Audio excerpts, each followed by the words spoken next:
With this speed, of course, we will need another 140 years to complete. No one can trust that this is a credible process. But the length is not the only problem. The second problem is the gap between what the EU says and how it works, because that means there is a gap between, or disconnect between, progress on reforms as assessed by the Commission and progress in the accession process as decided by the Council. Normally, Commission gives the assessment and the Council should give the endorsement, but this is not how it works.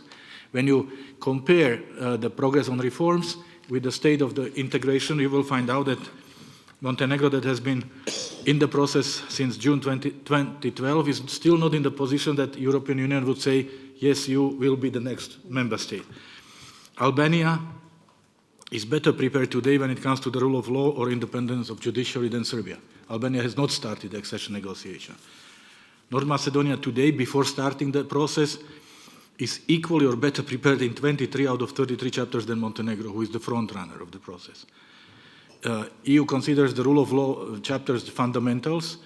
Now you have Albania, North Macedonia, who have not started, and Montenegro, who is in the process for 12 years, that are all equally prepared, and all ahead of Serbia, who is in the process for 10 years. So this clearly shows that we have two separate processes, which this is not how it can work. So to close this gap is absolutely imperative, because the consequence of this is a dramatic decrease of the EU credibility in the Western Balkans, of the credibility of the enlargement process in the Balkans, and unfortunately also weakening of pro-European forces in the Western Balkans.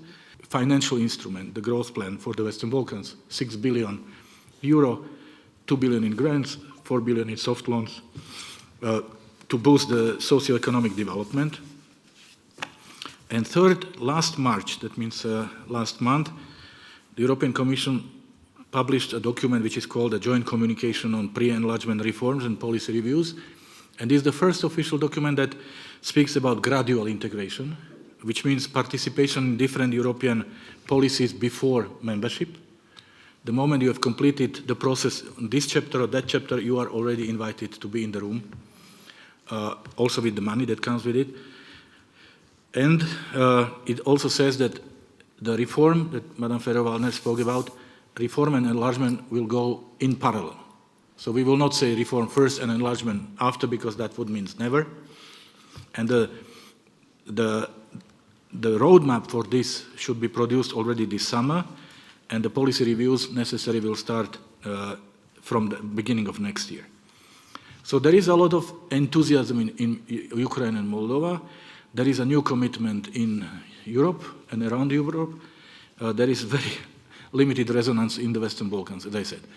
Honestly, I've been dealing with the region for 25 years in different capacities. This is the first time I see European Union more ready for the Balkans than the Balkans for European Union. And therefore, it's good to have them all in the room, also Ukraine and Moldova, because you see the difference. The Ukrainians, Moldovans are like we used to be, our countries, very committed, full of enthusiasm, ready to meet all the deadlines even ahead of given time. And you see the striking difference, and I really think that this is positive for the Balkans to wake up from the process.